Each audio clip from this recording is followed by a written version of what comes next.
শোনো মোহাম্মদ, আজ তুমি যদি আমাকে কুস্তিতে হারাতে পারো তাহলে আমি ইসলাম ধর্ম কবুল করব।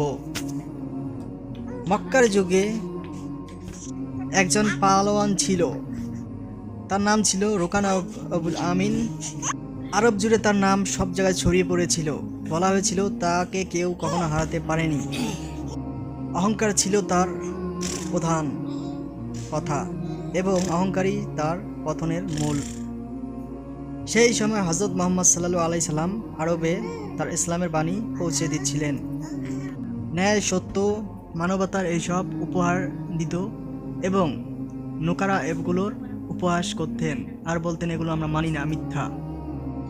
এরপর নবীজি তাকে একদিন ইমানের দাওয়াত দিলে সে ঠাট্টা করে বলল, আপনি যদি সত্যিই নবী হয়ে থাকেন তাহলে আমার সাথে কুস্তি নড়েন। আপনি যদি আমাকে হারাতে পারেন তাহলে আপনার কথা ভাববো।